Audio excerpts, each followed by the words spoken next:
കൊല്ലം ജില്ലയിലെ പട്ടത്താനത്തായിരുന്നു നാടിനെ നടുക്കിയ സംഭവം അരങ്ങേറിയത്. അതിരാവിലെ തന്നെ റേച്ചൽ ലൂക്കിന്റെ വീട്ടിലേക്ക് ജോലിക്കാരൻ പതിവ് പോലെ എത്തി. വാതിലിൽ എത്ര തട്ടി വിളിച്ചിട്ടും അകത്തുനിന്നും യാതൊരു പ്രതികരണവുമില്ലാത്ത സാഹചര്യത്തിൽ സമീപത്തുണ്ടായിരുന്ന മുറിയുടെ ജനാലയ്ക്കുള്ളിലൂടെ ജോലിക്കാരൻ അകത്തേക്ക് നോക്കി. ആ വീടിനുള്ളിൽ വീടിന്റെ ഉടമസ്ഥയായ റേച്ചൽ ലൂക്കും അവരുടെ ജോലിക്കാരിയായ രാധികയും ഉണ്ടാകേണ്ടതാണ്. ജനാലയ്ക്കുള്ളിലൂടെ ബെഡ്റൂമിനുള്ളിലേക്ക് നോക്കിയ ജോലിക്കാരൻ നടുങ്ങിപ്പോയി. ആ വീട്ടിലെ ജോലിക്കാരിയായിരുന്ന രാധിക ശരീരമാസകലം തുണി ചുറ്റപ്പെട്ട നിലയിൽ കിടക്കുകയാണ്. വായിലും തുണി തിരികെ കയറ്റിയിട്ടുണ്ട്. ആ കാഴ്ച കണ്ട് നടുങ്ങിപ്പോയ ജോലിക്കാരൻ അതിവേഗം തന്നെ വീടിന് പുറത്തേക്കിറങ്ങി സമീപവാസികളെയൊക്കെ വിവരമറിയിക്കുകയും ചെയ്തു.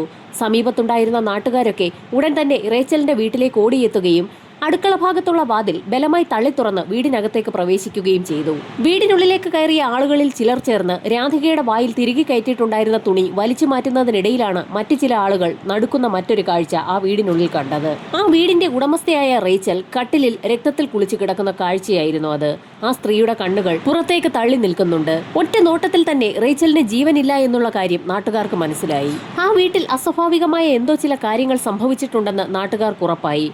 രാധികയുടെ വായിൽ നിന്നും തുണി പുറത്തേക്ക് വലിച്ചെടുത്തു എങ്കിൽ പോലും ആ സ്ത്രീക്ക് സംസാരിക്കാൻ കഴിയാത്ത അവസ്ഥയിലായിരുന്നു. അവരുടെ കണ്ണുകൾ പുറത്തേക്ക് തള്ളി നിൽക്കുന്നത് കണ്ട് രാധികയും മരിച്ചോ എന്ന് സംശയം തോന്നിയ ചില ആളുകൾ രാധികയുടെ കൈ പിടിച്ച് പരിശോധിച്ചു നോക്കിയപ്പോൾ അവർക്ക് പൾസ് ഉണ്ടെന്ന് മനസ്സിലായി. ഉടൻ തന്നെ കൂട്ടത്തിലുള്ള ചില ആളുകൾ വിവരം സമീപത്തുണ്ടായിരുന്ന പോലീസ് സ്റ്റേഷനിലേക്ക് അറിയിക്കുകയും ചെയ്തു.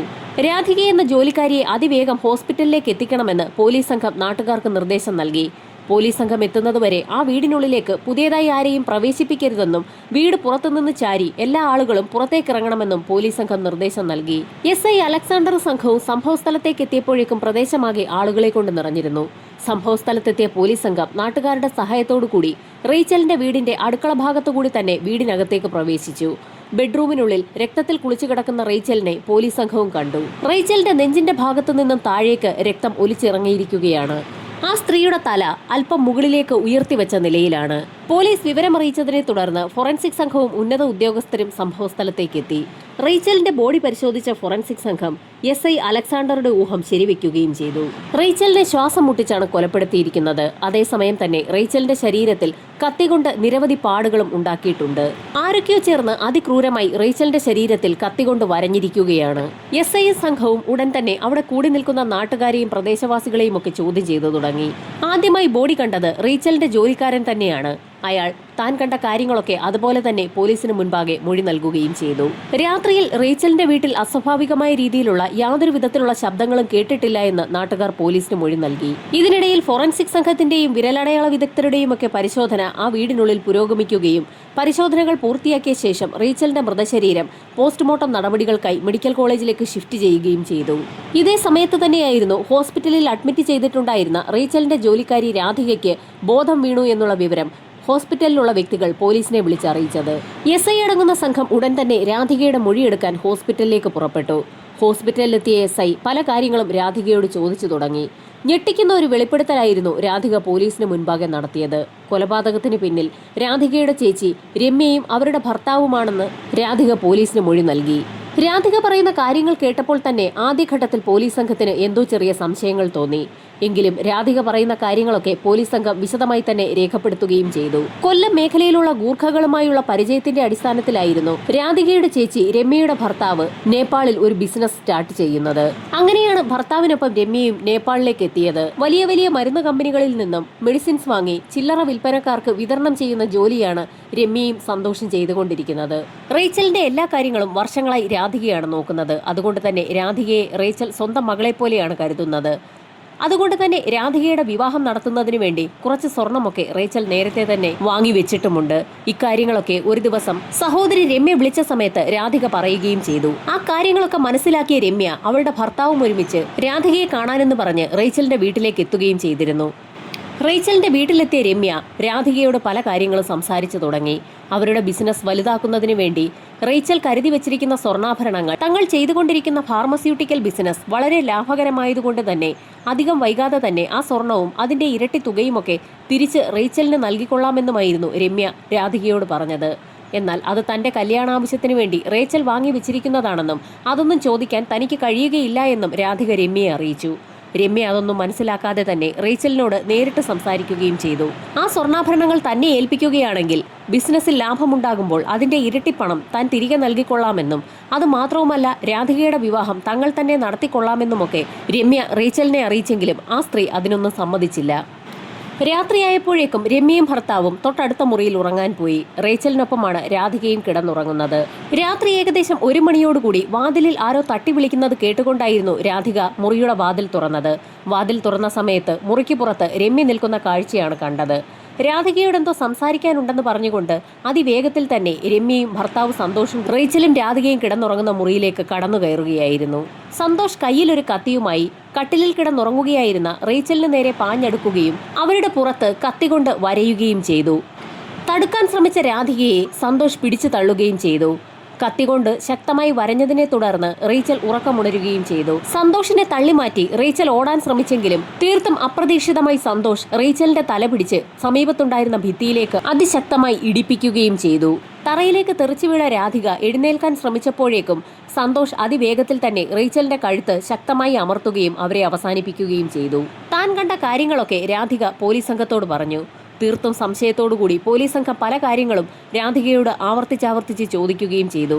റേച്ചലിനെ കൊലപ്പെടുത്തിയത് സന്തോഷ് ഒറ്റയ്ക്കാണ്. രമ്യ എതിർക്കാൻ ശ്രമിച്ചപ്പോൾ രമ്യയെയും സന്തോഷ് തറയിലേക്ക് പിടിച്ചു തള്ളിയിരുന്നു. തറയിൽ വീണു കിടന്നിരുന്ന രാധികയുടെ പുറത്തേക്കാണ് രമ്യ ചെന്ന് വീണത്. അവരിരുവരും തറയിൽ നിന്ന് എഴുന്നേറ്റപ്പോഴേക്കും സന്തോഷ് റേച്ചലിന്റെ കഥ കഴിച്ചിരുന്നു. രമ്യ ഭർത്താവ് സന്തോഷിനോട് ഒരുപാട് തട്ടിക്കയറിയെങ്കിലും ഇപ്പോൾ തന്റെ കൂടെ നിൽക്കുകയാണെങ്കിൽ നേപ്പാളിൽ പോയി നല്ലൊരു ജീവിതം നയിക്കാമെന്ന് സന്തോഷ് രമ്യയോട് പറയുകയും ഭീഷണിപ്പെടുത്തുകയും ചെയ്തു. ഇതേ സമയം തന്നെ അതിവേഗത്തിൽ അപ്രതീക്ഷിതമായി രാധികയുടെ വായിലേക്ക് തുണി തിരികെ കയറ്റുകയും കയ്യിൽ കിട്ടിയ ഒരു ബെഡ്ഷീറ്റ് എടുത്ത് രാധികയുടെ ശരീരം ചുറ്റി വരികയും തറയിലേക്ക് അവളെ തള്ളിയിടുകയും ചെയ്തു. ശേഷം ആ വീടിനുള്ളിൽ ഉണ്ടായിരുന്ന അലമാരകളൊക്കെ തുറന്ന് അതിലുണ്ടായിരുന്ന പണവും ആഭരണങ്ങളും ഒക്കെ എടുത്ത ശേഷം രമ്യയുമായി സന്തോഷ് അവിടെ നിന്നും കടന്നു കളഞ്ഞു. തൊട്ടടുത്ത ദിവസമുള്ള കേരള എക്സ്പ്രസിന് അവർ ദില്ലിക്ക് ടിക്കറ്റ് എടുത്തിട്ടുണ്ടെന്ന് തന്നോട് പറഞ്ഞിരുന്നതായും രാധിക പോലീസിനെ അറിയിച്ചു. ദില്ലിയിലെത്തുന്ന സംഘം അവിടെ നിന്നും നേപ്പാളിലേക്ക് കടക്കാനാണ് സാധ്യതയെന്ന് മനസ്സിലാക്കിയ പോലീസ് സംഘം അതിവേഗം തന്നെ നടപടികൾ ആരംഭിച്ചു. SI അലക്സാണ്ടർ ഉൾപ്പെടുന്ന സംഘം അതിവേഗം തന്നെ പോലീസ് ജീപ്പിലേക്ക് കയറുകയും വേഗത്തിൽ തന്നെ കൊല്ലം റെയിൽവേ സ്റ്റേഷനിൽ എത്തുകയും ചെയ്തു. നിർഭാഗ്യമെന്ന് പറയട്ടെ, പോലീസ് സംഘം അവിടെ എത്തിയപ്പോഴേക്കും കേരള എക്സ്പ്രസ് സ്റ്റേഷനിൽ നിന്നും പുറപ്പെട്ടു കഴിഞ്ഞിരുന്നു. SIയുടെ നിർദ്ദേശപ്രകാരം പോലീസ് സംഘം അതിവേഗം തന്നെ ജീപ്പിൽ എറണാകുളത്തേക്ക് കുതിച്ചു. ട്രെയിൻ എറണാകുളത്തെത്തുമ്പോഴേക്കും അവിടെ വെച്ച് പ്രതികളെ കൈയോടെ പിടികൂടാനായിരുന്നു പോലീസ് സംഘത്തിന്റെ നീക്കം. തങ്ങൾ തേടുന്ന പ്രതികൾ കേരള എക്സ്പ്രസിലുണ്ടെന്ന് നേരത്തെ തന്നെ മേലധികാരികളെ SI അറിയിച്ചിരുന്നു. അതേ തുടർന്ന് ട്രെയിൻ എറണാകുളത്തേക്ക് എത്തിയപ്പോൾ തന്നെ ട്രെയിനിനെ വളഞ്ഞുകൊണ്ട് നിരവധി പോലീസുകാരും ഉണ്ടായിരുന്നു. എറണാകുളം സ്റ്റേഷനിലിറങ്ങിയ ഓരോ വ്യക്തികളെയും പോലീസ് സംഘം വിശദമായി തന്നെ പരിശോധിച്ചു തുടങ്ങി. SI അലക്സാണ്ടർ ഉൾപ്പെടുന്ന സംഘം ഓരോ ബോഗികളായി കയറിയിറങ്ങി പരിശോധന ആരംഭിച്ചു. രമ്യയെയും സന്തോഷിനെയും ഏതെങ്കിലും ബോഗിയിൽ നിന്നും കൈയോടെ പിടികൂടാമെന്നാണ് പോലീസ് സംഘം കരുതിയത്. 2 വർഷം മുൻപെടുത്ത രമ്യയുടെ ഒരു ഫോട്ടോ രാധികയുടെ കൈവശമുണ്ടായിരുന്നു. അവർ പോലീസിന് ആ ഫോട്ടോ കൈമാറുകയും ചെയ്തിരുന്നു. ആ ഫോട്ടോ ഉപയോഗിച്ചാണ് പോലീസ് സംഘം ഓരോ ബോഗികളിലും കയറിയിറങ്ങി പരിശോധന നടത്തിയത്. എന്നാൽ സന്തോഷിന്റെ ഫോട്ടോയാകട്ടെ പോലീസിന്റെ കൈവശമില്ലായിരുന്നു. വളരെയേറെ പൊക്കമേറിയ ഒരാളാണ് സന്തോഷെന്ന് മാത്രം രാധിക പറഞ്ഞുള്ള അറിവാണ് പോലീസിനുള്ളത്. ഓരോ ബോഗികളും കയറിയിറങ്ങി മുഴുവൻ ബോഗികളും പോലീസ് സംഘം പരിശോധനയ്ക്ക് വിധേയമാക്കിയെങ്കിലും രമ്യയെയും അതുപോലെ തന്നെ സന്തോഷിനെയും കണ്ടെത്താൻ പോലീസ് സംഘത്തിന് കഴിഞ്ഞില്ല. SI അടങ്ങുന്ന സംഘം ഉടൻ തന്നെ TTRനെ കാണുകയും ആ ട്രെയിനിലെ യാത്രക്കാരുടെ ലിസ്റ്റ് ആവശ്യപ്പെടുകയും ചെയ്തു. ആ ലിസ്റ്റ് പരിശോധിച്ചപ്പോഴാണ് ഞെട്ടിക്കുന്ന ഒരു കാര്യം പോലീസിന് മനസ്സിലാകുന്നത്. ആ ട്രെയിനിൽ രമ്യ എന്നും സന്തോഷ് എന്നും പേരുള്ള 2 യാത്രക്കാരേ ഇല്ല. അവർ 2 പേരും കൊല്ലത്ത് നിന്നും ട്രെയിനിൽ കയറിയിട്ടില്ല. തങ്ങൾ അതിവിദഗ്ധമായി കബളിപ്പിക്കപ്പെട്ടു എന്ന് SI അടങ്ങുന്ന സംഘത്തിന് മനസ്സിലായി. ആ നിമിഷം തന്നെ SI അലക്സാണ്ടർ സംഘവും അതിവേഗം തന്നെ കൊല്ലത്തേക്ക് പുറപ്പെട്ടു. ഇതിനോടിടയിൽ തന്നെ മറ്റൊരു വാർത്ത പോലീസുകാരുടെ ശ്രദ്ധയിൽപ്പെട്ടിരുന്നു. രമ്യയും ഭർത്താവ് സന്തോഷും മറ്റൊരു മാർഗത്തിലൂടെ നേപ്പാളിലേക്ക് കടന്നു എന്നുള്ള വാർത്തയായിരുന്നു പോലീസ് സംഘം അറിഞ്ഞത്. നേപ്പാളിലേക്ക് കടന്ന ആ സംഘത്തെ പിടികൂടണമെങ്കിൽ ട്രെയിനിൽ യാത്ര ചെയ്താൽ അതിവേഗം സാധിക്കുകയില്ല എന്ന് മനസ്സിലാക്കിയ SI ഉൾപ്പെടുന്ന സംഘത്തിന് നേപ്പാളിലേക്ക് പുറപ്പെടുന്നതിന് വേണ്ടി ഫ്ലൈറ്റ് ടിക്കറ്റുകൾ ഉന്നത ഉദ്യോഗസ്ഥർ അറേഞ്ച് ചെയ്തു കൊടുത്തു. ഇതേസമയം മെഡിക്കൽ കോളേജിൽ പോസ്റ്റ്മോർട്ടം നടപടികൾ പൂർത്തിയായിരുന്നു. ശ്വാസം മുട്ടിച്ചാണ് റേച്ചലിനെ കൊലപ്പെടുത്തിയിരിക്കുന്നത്. കൊല ചെയ്യുന്നതിന് മുൻപ് തന്നെ അവരുടെ തല അതിശക്തമായി എവിടെയോ പിടിച്ച് പല തവണയായി ഇടിച്ചതിന്റെ എല്ലാ ലക്ഷണങ്ങളും ഉണ്ട്. അതിനു പുറമെ അവരുടെ ശരീരത്തിൽ കാണുന്ന പാടുകളൊക്കെ കത്തികൊണ്ട് വരഞ്ഞതാണ്. രാധിക പറഞ്ഞിട്ടുള്ള കാര്യങ്ങളൊക്കെ സത്യമാണെന്ന് പോലീസിന് വ്യക്തമായി. SI അലക്സാണ്ടർ ഉൾപ്പെടുന്ന സംഘം തൊട്ടടുത്ത ദിവസം തന്നെ നേപ്പാളിലേക്ക് പുറപ്പെടാൻ തയ്യാറായിരിക്കുകയാണ്. ഇതേസമയം തന്നെ മറ്റൊരു സംഘം പോലീസുകാർ പട്ടത്താനത്തുള്ള ഗൂർഖകളെ കേന്ദ്രീകരിച്ച് ഒരു അന്വേഷണം നടത്തി. സന്തോഷ് കുറെ അധികം നാൾ ഗൂർഖകളെ സഹായിച്ചുകൊണ്ട് പട്ടത്താനത്ത് പലയിടത്തായി ജോലി ചെയ്തിട്ടുണ്ട്. ഈ വിവരം അറിഞ്ഞതിന്റെ അടിസ്ഥാനത്തിലാണ് പോലീസ് സംഘം ഗൂർഖകളെ കേന്ദ്രീകരിച്ച് ഒരു അന്വേഷണം നടത്താൻ തീരുമാനിച്ചത്. അങ്ങനെ വേഷം മാറിയ പോലീസ് സംഘം ഗൂർഖകളുടെ അടുത്തെത്തി ഒരു പ്രത്യേക കഥ പറഞ്ഞു. അവർ വലിയൊരു സ്ഥാപനം നടത്തുകയാണെന്നും ആ സ്ഥാപനത്തിലേക്ക് കുറച്ചധികം ഗൂർഖകളെ വേണ്ടി വരുമെന്നുമൊക്കെയായിരുന്നു പോലീസ് സംഘം ഗൂർഖകളെ കണ്ട് അറിയിച്ചത്. ഗൂർഖകളുമായി കാഷ്വലായി സംസാരിക്കുന്നതിനിടയിൽ ചില പോലീസുകാരൊക്കെ സന്തോഷിനെ കുറിച്ചും തിരക്കി തുടങ്ങി.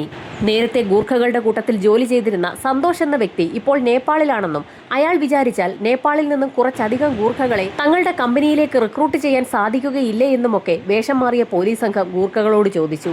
കൂട്ടത്തിൽ സന്തോഷ് ഇപ്പോൾ നേപ്പാളിൽ തന്നെയാണോ എന്നുള്ള കാര്യവും പോലീസ് സംഘം ഗൂർഖകളോട് ചോദിച്ചു. എന്നാൽ കൂട്ടത്തിൽ ഒരു ഗൂർഖ സന്തോഷ് ഇപ്പോൾ നേപ്പാളിലല്ല എന്നും അയാൾ തന്റെ ബിസിനസ്സുമായി ബന്ധപ്പെട്ട് ഇപ്പോൾ കോയമ്പത്തൂരിലേക്ക് പോയിരിക്കുകയാണെന്നുമായിരുന്നു ആ ഗൂർഖ പോലീസ് സംഘത്തിനോട് പറഞ്ഞത്. കോയമ്പത്തൂരിൽ രുക്കിപ്പാളയം എന്ന സ്ഥലത്താണ് സന്തോഷ് പോയിരിക്കുന്നതെന്നുകൂടി ആ ഗൂർഖ പോലീസിനോട് വ്യക്തമാക്കി. ഇതേസമയം തന്നെ SI അലക്സാണ്ടർ ഉൾപ്പെടുന്ന സംഘം നേപ്പാളിലേക്ക് പോകാൻ തയ്യാറെടുക്കുകയായിരുന്നു. നേപ്പാളിലേക്ക് പോകാൻ തയ്യാറെടുക്കുന്നതിനിടയിലായിരുന്നു SI അലക്സാണ്ടറിന് ഒരു സംശയം തോന്നിയത്. ഒരു പക്ഷേ നേപ്പാളിലാണ് താനെന്നുള്ള വാർത്ത വെറുതെ സ്പ്രെഡ് ചെയ്യുകയാണോ എന്നുമുള്ള സംശയമായിരുന്നു SIക്ക് തോന്നിയത്. ആ സംശയം തോന്നിയ ഉടൻ തന്നെ SI അലക്സാണ്ടർ സ്റ്റേഷനിലെത്തി അക്കാര്യം തന്റെ കൂടെയുള്ള ഉദ്യോഗസ്ഥരെയൊക്കെ അറിയിക്കുകയും ചെയ്തു.